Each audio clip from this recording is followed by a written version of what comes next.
Amantísimo Padre que estás en el cielo, en esta ocasión estamos juntos nuevamente para estudiar tu palabra. Te pido de todo corazón, Señor, que puedas acompañarnos en el estudio de hoy. Ilumina nuestra mente, dirige nuestro pensamiento, dirige nuestro sentir.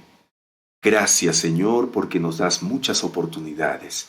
Hoy día estudiaremos cuán importante es valorar el testimonio personal en la testificación. Gracias porque tú siempre estás transformando nuestras vidas para hacer una obra especial en esta tierra. Acompáñanos, por favor. Dirige el pensamiento de mis hermanos también, igual que el mío, mis palabras. En el nombre de Jesús oramos. Amén, Señor. Amén. Muy bien, bienvenidos una vez más a los que acaban de conectarse a Lecciones que Transforman. Aquí nosotros estudiamos la palabra de Dios de una manera sencilla, fácil, y usted allí desde la comodidad de su casa está allí también estudiando la Biblia con nosotros. Gracias por dejarnos sus comentarios, valoramos mucho esos comentarios. Gracias. También le invito una vez más a compartir este estudio con todos los que usted crea conveniente, con todos sus seres amados, aquellos familiares, aquellos amigos que también necesitan de la palabra de Dios. Un fuerte abrazo a la distancia. Entonces empezamos el estudio de hoy. ¿Está listo? Muy bien.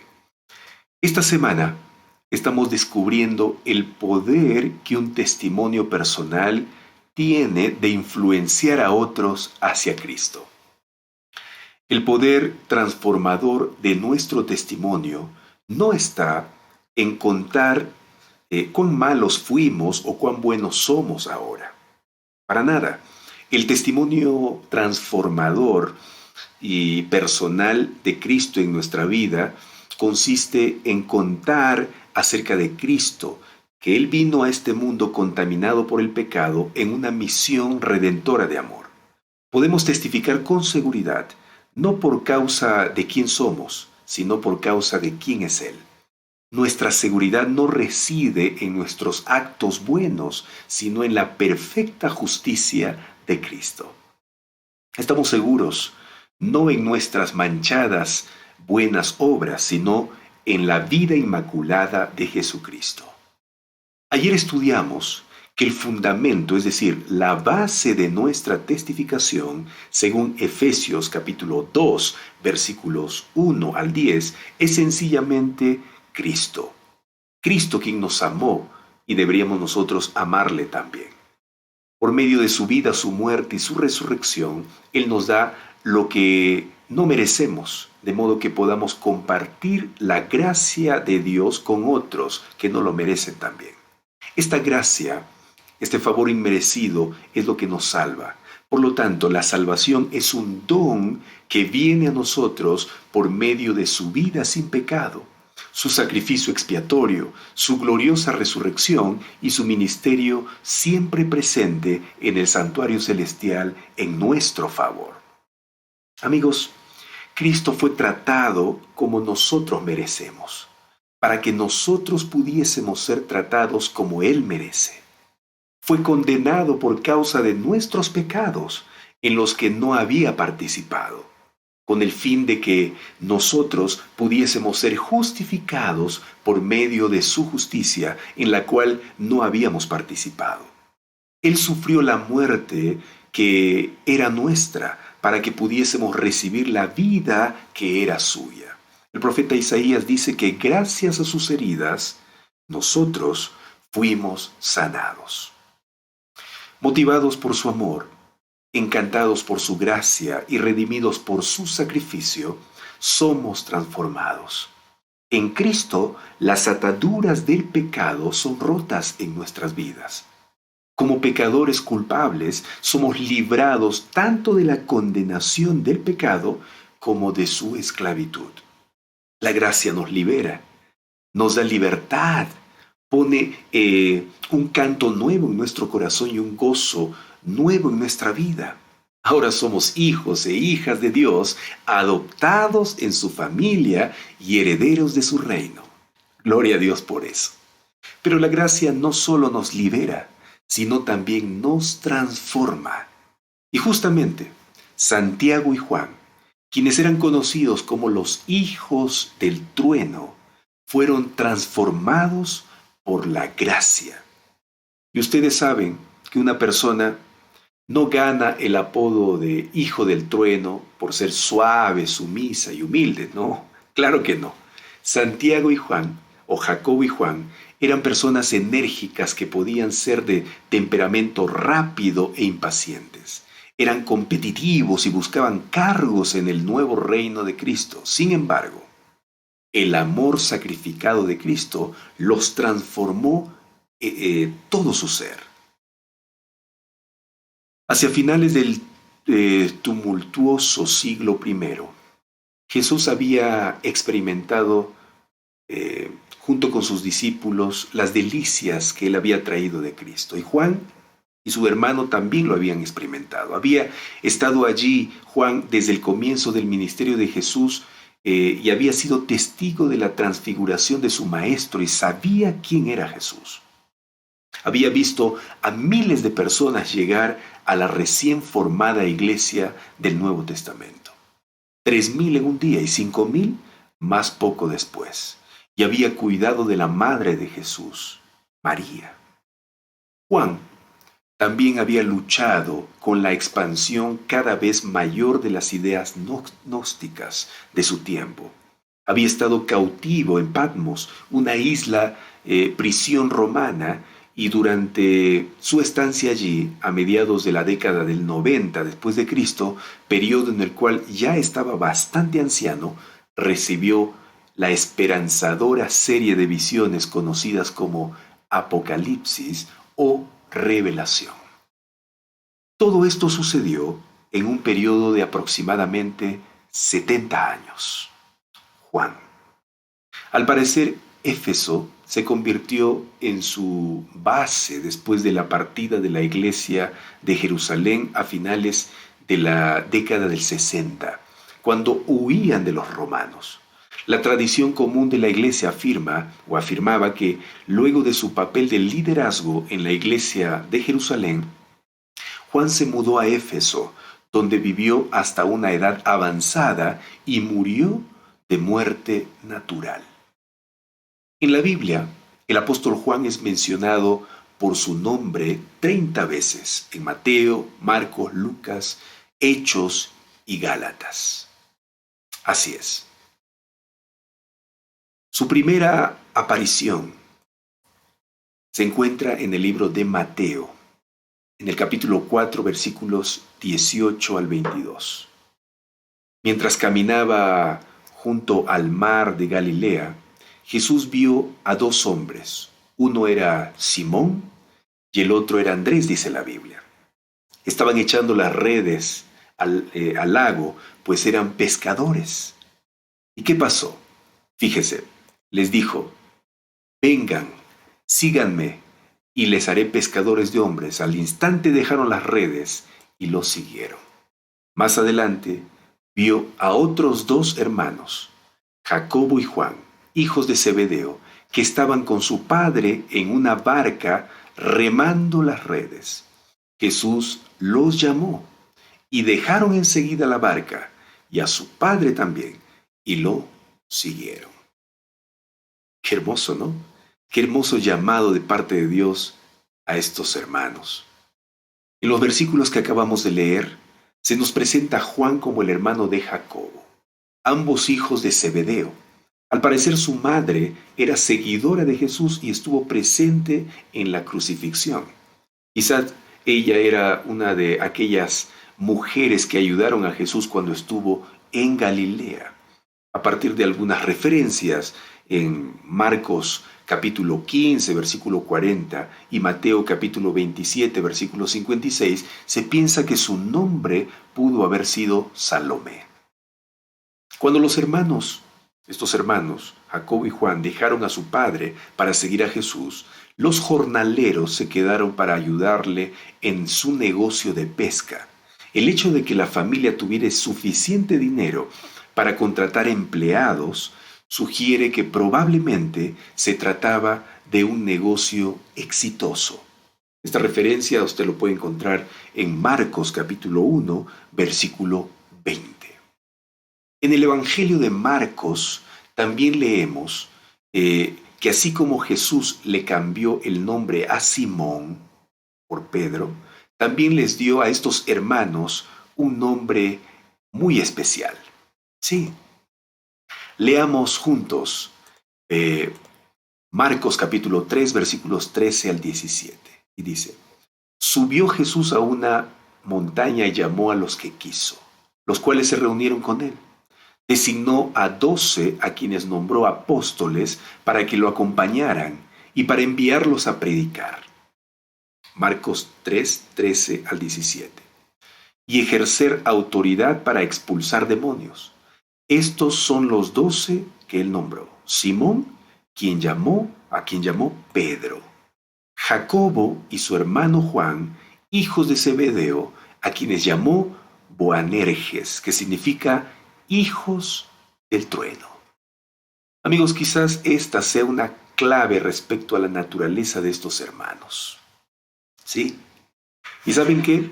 Hay 3 ejemplos por qué Jesús pudo haberles dado ese nombre, cada uno de los cuales brindó la oportunidad de enseñar ciertos principios. Estas experiencias, sin duda, afectaron a Juan, quien no escribió los libros que tenemos sino hasta final o cerca del final del siglo I. Para el tiempo en que los escribió, ya era una persona bastante madura y diferente. Sin embargo, tiempo antes, parece que era un hombre muy diferente.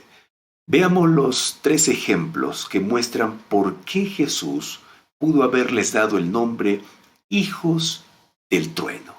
¿Está bien? Vamos entonces con el primer ejemplo, que está en Marcos capítulo 9, versículos 38 al 41. En cierto momento del ministerio de Jesús, Juan le dijo, Maestro, vimos a uno que expulsaba demonios en tu nombre, y se lo impedimos porque no es de los nuestros. No se lo impidan, explicó Jesús. Nadie que haga un milagro en mi nombre puede a la vez hablar mal de mí. El que no está contra nosotros está a favor de nosotros.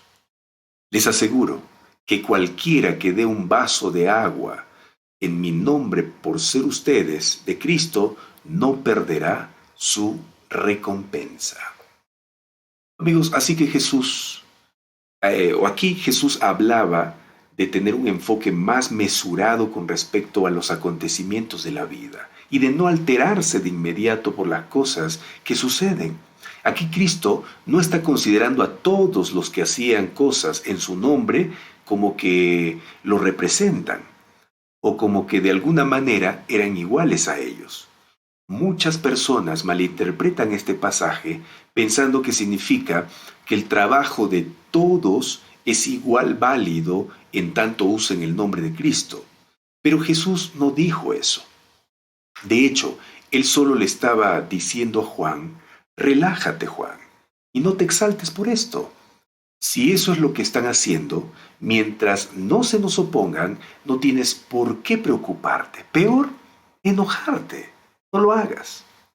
En otras palabras, Jesús le dijo a Juan, déjalos tranquilos, no te pelees con ellos, no lo hagas.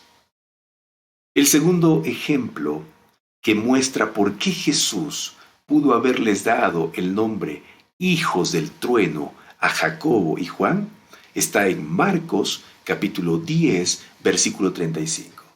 El texto relata, se le acercaron Jacobo y Juan, hijos de Zebedeo, y le dijeron, Maestro, queremos que nos concedas lo que te vamos a pedir. Uy, amigos, ¿se dan cuenta lo bravo que eran estos hermanos? ¿Sí? Pero eso no es nada. Fíjese qué es lo que le piden en los versículos 36 al 37. Versículos 36 y 37. ¿Qué quieren que haga por ustedes? concédenos que en tu glorioso reino uno de nosotros se siente a tu derecha y el otro a tu izquierda. Amigos, esto sí que fue un atrevimiento extremo, ¿no creen? Una ambición manifiesta completamente. Esto fue el colmo de la impertinencia. Pero Jesús, el amoroso Jesús, el extraordinario, el único, el que tiene paciencia con los impulsivos, con los impertinentes, con los egoístas, con los pecadores en general. Jesús, el que ve en la persona no su pasado ni su presente, sino su futuro. El que ve al pecador con ojos de misericordia y con esperanza de cambio. Así es nuestro Señor Jesús, lo máximo. Él nunca abandona al malo. Al contrario, lo trata con amor y ternura y le da muchas oportunidades. Nosotros somos ejemplos de eso, ¿o no? Que cada día nos da una y otra oportunidad para hacer mejor las cosas. Ese Jesús, cuando Jacobo y Juan le pidieron tal cosa, aprovechó la oportunidad para enseñar con mucho tacto, pero a la vez con firmeza, sobre la humildad. Fíjese lo que dice el versículo 38 al 40. No saben lo que están pidiendo. ¿Pueden acaso beber el trago amargo de la copa que yo bebo? ¿O pasar por la prueba del bautismo con el que voy a ser probado? Y fíjense la respuesta impulsiva que le dan a Jesús estos hermanos. Sí podemos. En otras palabras, nosotros somos machazos, Señor. No nos conoces. Nosotros podemos todo con tal que nos des la fama, la gloria, las riquezas de tu reino. Lógicamente que aquí estos hermanos estaban pensando en un reino terrenal, no en el reino celestial. Pero Jesús les hace pisar tierra y les dice lo siguiente: ustedes beberán de la copa que yo bebo y pasarán por la prueba del bautismo con el que voy a ser probado. Aunque ellos en ese momento no entendían, pero Jesús les estaba diciendo lo que iban a sufrir en el futuro por ser sus discípulos. Y termina su enseñanza diciéndoles: el sentarse a mi derecha o a mi izquierda no me corresponde a mí concederlo. Eso ya está decidido. Esta fue la segunda lección que serviría para que Jacobo y Juan sean transformados en un futuro cercano. Pero todavía faltaba seguir puliendo la vida de estos hermanos, de Jacobo y Juan. Faltaba un poquito más. Jacobo y Juan ya habían estado con Jesús por alrededor de 3 años, pero a pesar de eso, fíjense en el tercer ejemplo de por qué Jesús los apodó hijos del trueno. ¿Sí? El tercer ejemplo quizá ilustra mejor la idoneidad del título que Jesús les dio, hijos del trueno. Leamos Lucas capítulo 9, versículos 51 al 56. Leamos. Como se acercaba el tiempo de que fuera llevado al cielo, Jesús se hizo el firme propósito de ir a Jerusalén. Envió por delante mensajeros que entraron en un pueblo samaritano para prepararle alojamiento. Fíjese que sigue diciendo. Pero allí la gente no quiso recibirlo porque se dirigía a Jerusalén. Cuando los discípulos Jacobo y Juan vieron esto, le preguntaron: Señor, ¿quieres que hagamos caer fuego del cielo para que los destruya? Estaban enojados. Hasta aquí, ¿alguien se está identificando con estos dos hermanos? ¿Hay algún parecido? Bueno, como dijo alguien, todo parecido es pura coincidencia. Hermanos, amigos, muchos de nosotros nos parecemos a Jacobo y Juan, ¿no? Sin embargo, a pesar de este fuerte, demandante, exaltado, impetuoso aspecto de la naturaleza de estos hermanos, Juan fue posteriormente conocido no como hijo del trueno, sino como el apóstol del amor, por su promoción del amor extrovertido como un atributo piadoso. Esto es una muestra de cuánto puede cambiar una persona bajo la guía de Dios. Para Dios no hay nada imposible, hermano, amigo. No hay nada perdido. Dios puede volver a la vida a un cadáver inerte, no solo física, sino también espiritualmente. Después que Jesús logró transformar el corazón de Juan, su forma de expresarse cambió, su forma de tratar a los demás cambió, sus pensamientos cambiaron. En realidad, toda su vida cambió.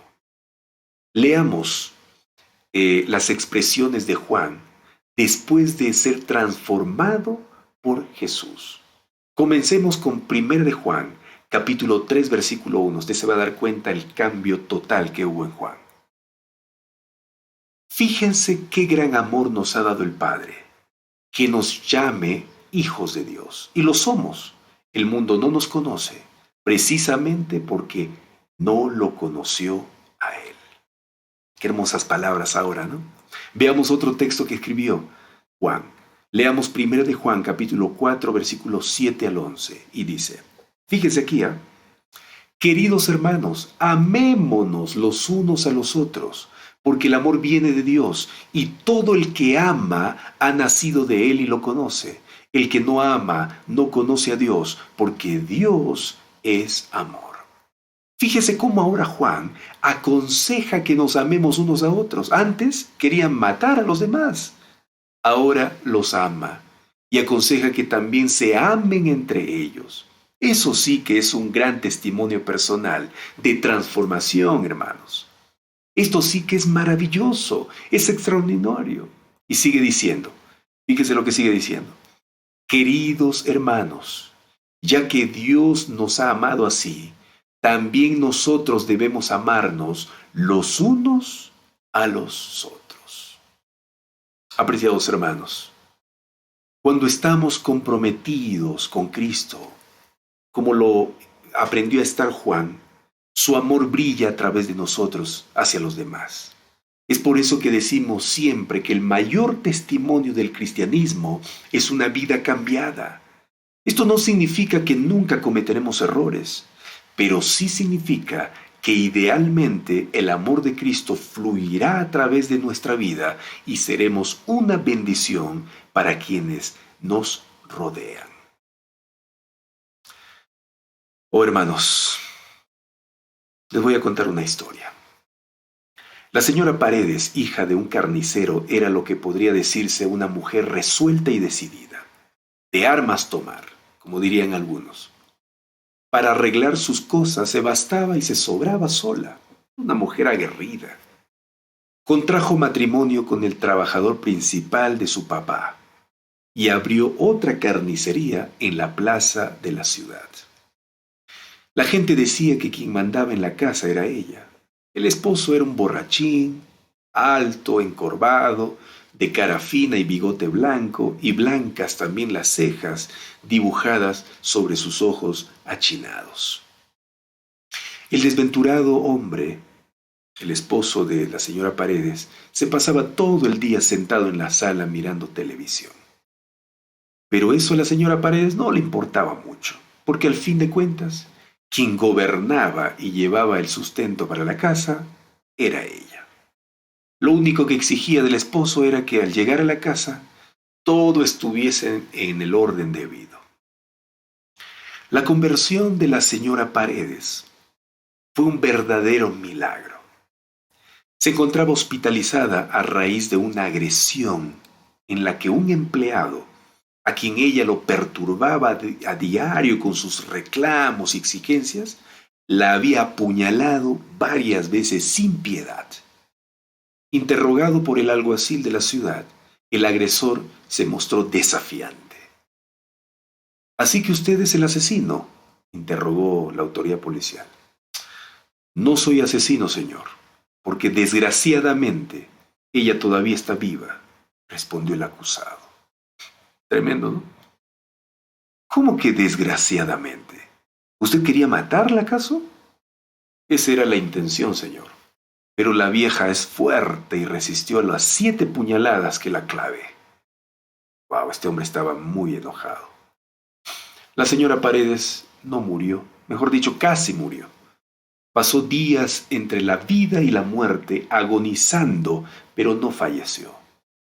Ella dice que al borde de la muerte soñó que un ángel se le apareció y le dijo: te dejo vivir si me entregas tu vida. Has sido una mujer mala y avara. Has maltratado a tus empleados y a tu esposo también. Le has robado a tu padre, que en paz descanse. Pero a pesar de todo, yo te voy a dejar vivir si me entregas tu corazón. Está bien, señor, había respondido la señora Paredes en su sueño. Entonces busca mi iglesia. ¿Cuál es tu iglesia? Yo te visitaré para venderte un libro y entonces descubrirás cuál es mi iglesia. El ángel desapareció y la señora Paredes salió del estado de coma y en pocos días regresó a su casa. Aún convalecía cuando alguien tocó la puerta. El esposo abrió y allí un hombre vestido de terno, con un maletín en la mano. Cuando ella lo vio, de inmediato se dio cuenta que aquel hombre tenía el rostro del ángel. La señora Paredes empezó a llorar, se llevó las manos al corazón y abrió los brazos al desconocido visitante y lo abrazó fuerte. Adelante, pase usted. ¿Dónde está el libro? ¿Qué libro? El libro que usted dijo que me traería. ¿Cuándo le dije eso? No importa, ¿dónde está el libro? El colportor sacó del maletín un libro sobre salud y la mujer ansiosa le preguntó: ¿dónde está el otro libro? ¿Cuál? El de tapa negra. De este modo, fue como la señora Paredes conoció la palabra de Dios. Recibió estudios bíblicos del colportor y en menos de 3 meses se bautizó. De más está decir que aquel día su esposo también bajó a las aguas bautismales y dejó definitivamente de beber. Con el tiempo fue cobrando dignidad. Dicen inclusive que se enderezó ligeramente del problema de la columna vertebral, hablando del esposo, y hasta fue nombrado diácono en la iglesia. Si la historia terminase aquí, sería una de esas historias milagrosas del poder transformador de Dios. Sería algo maravilloso. Pero la historia de la conversión de la señora Paredes es una linda historia que muestra la manera ilógica de cómo el Señor llama a sus hijos. Resulta que nuestra protagonista entró a la iglesia, pero parece que su lengua escapó de las aguas bautismales. La manejaba como espada afilada para destruir la vida de los hermanos. No había quien la soportase y también quien escapase de sus críticas. Para ella nada estaba bien. Desde el pastor hasta el último hermano, pasando por la junta de la iglesia, todos eran, en su opinión, un bando de pecadores, que si no se arrepentían, se quemarían en el fuego del infierno. Y cuando estudió el tema del fuego del infierno, que era un fuego eterno, y descubrió que el temido fuego sería eterno solo en sus consecuencias, ni Dios escapó de sus críticas, porque en su opinión los pecadores merecían sufrir eternamente. Para completar esta enojosa situación, la ahora hermana Paredes descubrió el mensaje de la reforma pro salud y se le dio por ser un apóstol del cuidado del cuerpo. El primer paso fue vender la carnicería y abrir una frutería. Dios la bendijo y la llenó de nueva clientela. Sufría para devolver el diezmo. Poseía el defecto terrible de no abrir demasiado la mano, pero era una mujer sincera. Y cuando descubrió que ella era una simple administradora del Señor, fue fiel en devolver a Dios lo que a Él le pertenece. Tal vez por causa de su fidelidad y de la sinceridad con que abrazaba las verdades que aprendía, se sentía con el derecho de juzgar y criticar a todo el mundo. Mas esta actitud, por sincera que fuese, causaba mucho malestar a la iglesia. Hasta, hasta más de un anciano llegó a pensar que debería recibir una advertencia de la junta de la iglesia. Solo que eso a nuestra querida hermana no le importaba ni le daba mucho miedo, porque según ella misma decía, quien la llamó en el lecho de la muerte había sido el propio Dios y no los hombres. Los jóvenes de la iglesia huían de ella cuando la veían.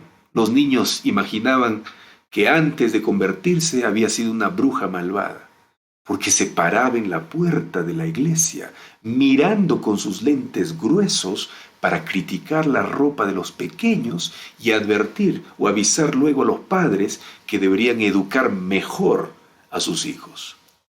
Fue así como las cosas sucedían y los sábados iban y venían, hasta que cierto día, por esas formas maravillosas como Dios conduce la vida de sus hijos, cayó a sus manos un video donde se explicaba el porqué de testificar, por qué cumplir la misión. Al mirar aquel video, el Espíritu Santo obró en su corazón. Por primera vez entendió que la conversión genuina no empieza por fuera, sino por dentro, y que la primera evidencia de la transformación de una persona no es el simple cambio de su comportamiento, sino el deseo de contar para otros lo que Jesús hace en la vida del creyente. En el video aprendió que el primer impulso del corazón cambiado, transformado, regenerado, es el de traer a otros también al Salvador. ¿Qué estaba haciendo ella? ¿Hasta qué punto esto era verdad en su experiencia? Si una persona dice que ha sido transformada por Jesús y no lleva a nadie hacia Cristo, algo está fallando en esa experiencia. Algo no encaja. Es necesario revisar la conversión de esa persona. La hermana Paredes, mujer firme, decidida, se estremeció con la sola idea de no estar convertida. Siguió observando el video y se sorprendió cuando escuchó que una persona verdaderamente convertida no puede vivir una vida inútil y estéril. La expresión verdaderamente convertida la sacudió como el viento. No es posible relacionar genuinamente con Jesús cuando una persona en la iglesia no produce, no trae personas a Jesús. La auténtica conversión genera en el corazón del cristiano el deseo de buscar a otra persona para conducirla a los pies de Jesús. Pero ella, aquel entonces, solo había espantado a las personas con sus juzgamientos y sus críticas a su manera de vestir o a su manera de comer.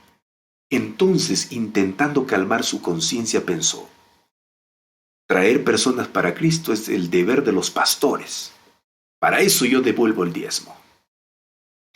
Le pareció que en el video si hubiese estado leyendo sus pensamientos, porque ni bien acabó de repetir esa frase consoladora en su pensamiento, el predicador que estaba allí enseñando repitió una cita que decía: si los miembros de la iglesia no emprenden individualmente esta obra, demuestran que no tienen relación viva con Dios. Esa expresión fue un duro golpe en el hígado de la hermana Paredes. Conducir una persona hacia Cristo no era actividad colectiva de la iglesia. Ella no se podía esconder bajo el pretexto de que su iglesia estaba evangelizando o los pastores lo estaban haciendo. Este era un asunto personal. ¿Y qué sucede con alguien que no tiene una experiencia viva con Dios? La respuesta es obvia: está muerta espiritualmente. Podrá ser un buen miembro de iglesia, cumplir todas las normas, ejercer un cargo, participar en las actividades de la iglesia, cantar en el coro, lo que fuese. Pero si no conduce personas hacia Cristo, será la evidencia de que no tiene una viva comunión con Jesús. Y esto hay que tomar en cuenta, hermanos. La hermana Paredes detuvo el video. Fue a la cocina a beber un vaso con agua y notó que sudaba abundantemente. Y eso era extraño, muy extraño, porque la noche estaba fría, no hacía calor. Se secó el sudor con una toalla y con el corazón palpitando aceleradamente regresó a la sala y continuó mirando el televisor. Entonces oyó decir al expositor que un verdadero discípulo nace en el reino de Dios como un misionero. Y si alguien no está comprometido con la misión, puede parecer que es un discípulo, pero no es. Todavía no ha nacido en el reino de Dios. Es apenas un miembro de iglesia, pero jamás pasó por la experiencia de la conversión si es que no trae a alguien para Jesús. Aquella noche la hermana Paredes casi no durmió. Dio vueltas y vueltas en la cama toda la noche. Pensó, pensó y pensó. La atormentaba el hecho de saber que con frecuencia hay personas sinceras como ella, que viven preocupadas por llevar a la iglesia un nivel de comportamiento ejemplar. Y naturalmente no había nada de malo en eso, es bueno eso. Pero el problema es que si todo el afán de la vida cristiana se concentra en eso, nos olvidaremos que la testificación es la clave del cristiano. Y se corre un gran peligro hacer eso, hermanos. Hay muchos que profesan el nombre de Cristo, cuyos corazones no se empeñan en su servicio. Sencillamente hacen profesión de piedad, pero por este mismo hecho han ampliado su condenación y han llegado a ser agentes satánicos más engañosos y que alcanzan más éxito en la ruina de las almas. Y esto hay que tener en cuenta.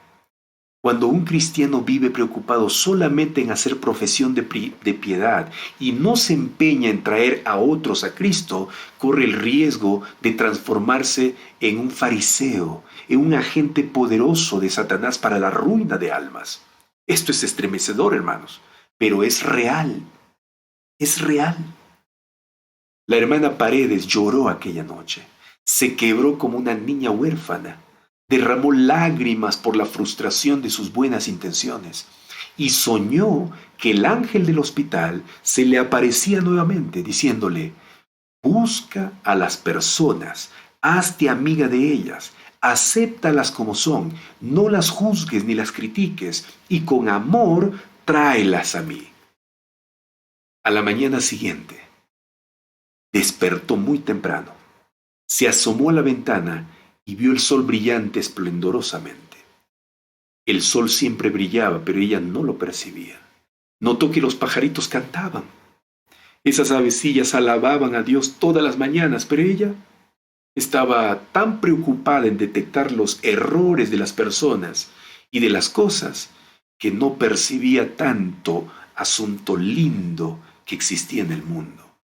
Esa mañana, al llegar a la frutería, lo primero que hizo fue preguntar a uno de sus empleados: ¿cómo estás, hijo? ¿Cómo estás? ¿Amaneciste bien? ¿Tu familia cómo está? El muchacho miró extrañado y no respondió. Siguió acomodando las frutas pensando para sí mismo: ¿esta vieja está loca o está enferma? Enferma debe estar porque loca siempre ha sido. La hermana Paredes no estaba loca ni enferma, hermanos. Simplemente había sido transformada por el amor de Dios. Ya pasaron 2 años. En la iglesia todavía hay gente que no cree en el cambio operado en la vida de esta mujer. Pero contra hechos no hay palabras. El último año condujo a las aguas bautismales a 3 personas. 2 de ellas fueron el empleado, que aquella mañana pensó que la vieja estaba loca, y también su esposa. Preguntado aquella tarde por el pastor cómo había conocido el Evangelio, el recién bautizado respondió: fue la transformación que vi en la vida de mi patrona.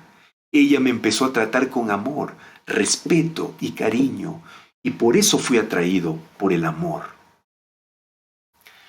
Apreciados amigos y hermanos en Cristo, esta es la historia de una mujer que con su actitud severa y sus palabras llenas de veneno y amargura, solo causaba problemas a la iglesia, pero que se transformó en un agente de esperanza y amor, y hoy usa la amistad como un instrumento poderoso para alcanzar a las personas y llevarlas a Jesús. Yo le pregunto, ¿no es una historia extraordinaria? Al igual que la historia de Juan y Jacobo, al igual que la historia de Pedro, de María Magdalena y tantos otros que fueron transformados por el amor de Cristo. ¿No es maravilloso?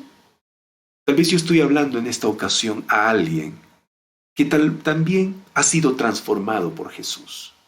O tal vez falta ser transformado por Jesús. Siga acercándose a Él.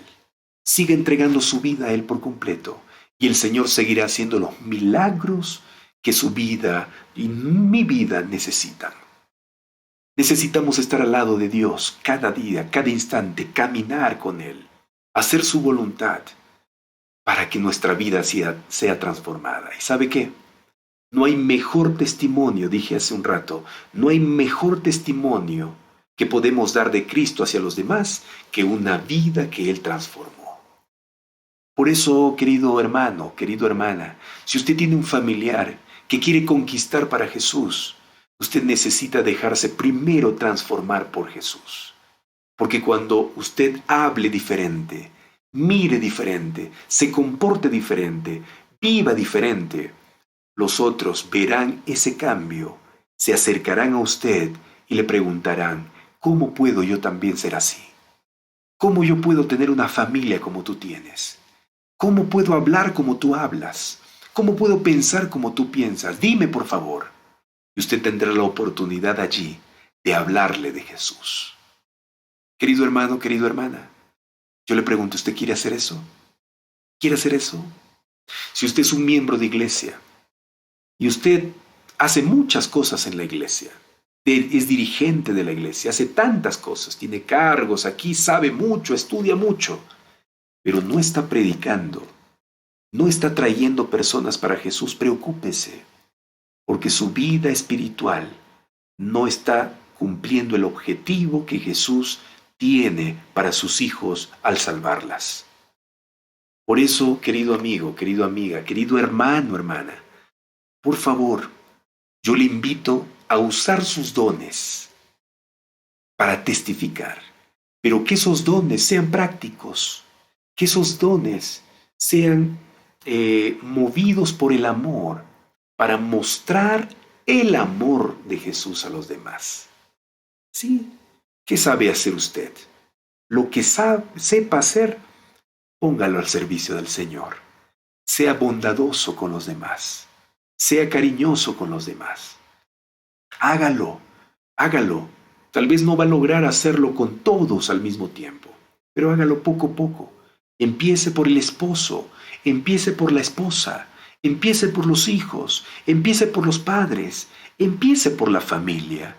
Después vaya con sus amigos, con sus compañeros de trabajo, con sus compañeros de estudio, y van a ver las personas lo increíble del poder de Dios y quedarán satisfechos. ¿Quieres hacer eso? Vamos a orar. Querido Padre, gracias. Gracias por lo extraordinario de tu poder. Y tú quieres, Señor, que nosotros seamos transformados para testificar con esa vida transformada.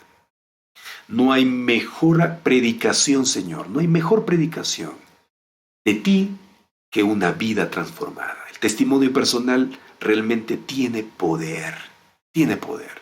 Lo hemos visto en el ejemplo de Juan, de Jacobo. También tenemos ejemplos de Pedro, de María Magdalena y de tantos otros. Mañana veremos de 2 hombres poseídos por el demonio que fueron transformados y su testificación personal cambió la vida de muchas personas donde ellos vivían. Hemos visto también un ejemplo actual de la hermana Paredes, cómo, Señor, su vida fue transformada en 2 tiempos. ¡Qué maravilloso! Tú eres un Dios extraordinario y queremos que eso hagas con nosotros, Señor. Transforma nuestra forma de hablar, transforma nuestra manera de pensar, de actuar. de relacionarnos con los demás, para que de esa manera también los demás puedan seguirte, puedan amarte. Ayúdanos a usar nuestro testimonio personal para la salvación de los demás. En el nombre de Jesús oramos. Amén, Señor. Amén. Que el Señor te dé paz, que el Señor te dé tranquilidad, que el Señor te dé plenitud de vida, que el Señor te dé felicidad en esta ocasión. Recibe un fuerte abrazo de mi parte y un saludo hasta donde estás. Que hoy día, primer día de la semana de trabajo en la mayoría de lugares, lunes, te pueda ir muy bien. Sí, que todos los objetivos que piensas alcanzar lo alcances con la ayuda del Señor y con su voluntad. Te queremos, hermano, te queremos mucho y gracias por haberme acompañado en Lecciones que Transforman. Mañana te espero una vez más para continuar estudiando. Mañana estudiaremos la historia de hombres que fueron transformados por el Señor y su testimonio personal también transformó la vida de los demás. Vaya con paz, con la paz de Dios, esa paz que sobrepasa absolutamente todo placer terrenal. Que la paz de Dios te acompañe hoy. Hasta luego.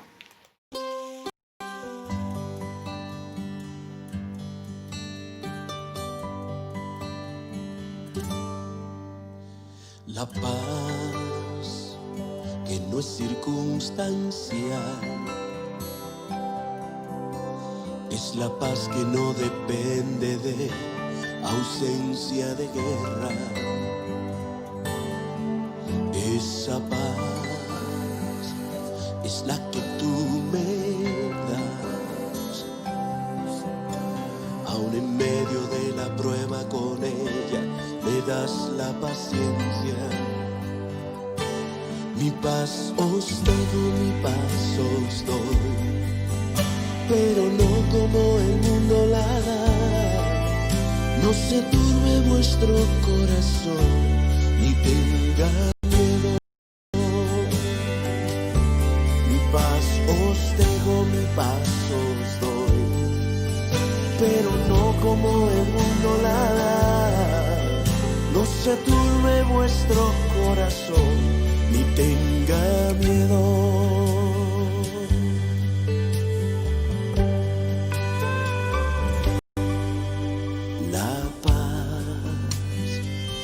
No es circunstancial, es la paz que no depende de ausencia de guerra. Esa paz que sobrepasa todo entendimiento, guardará tu corazón, todos tus pensamientos. Mi paz os dejo, mi paz os doy, pero no como el mundo la da. No se turbe vuestro corazón, ni tenga miedo.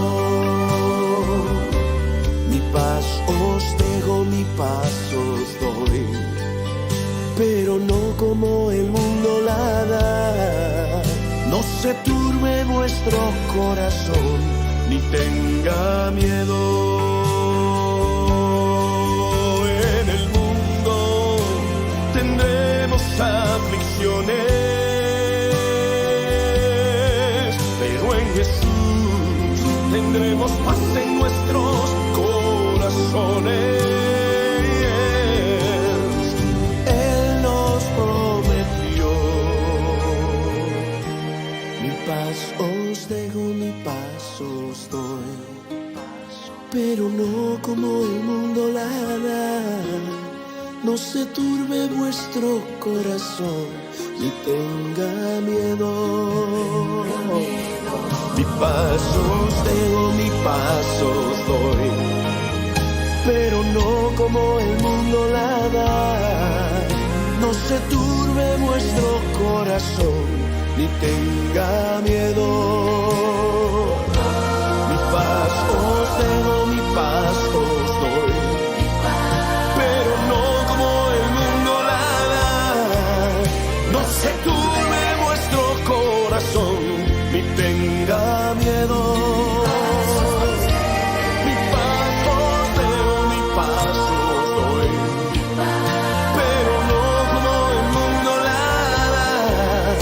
no se turbe vuestro corazón, ni tenga miedo.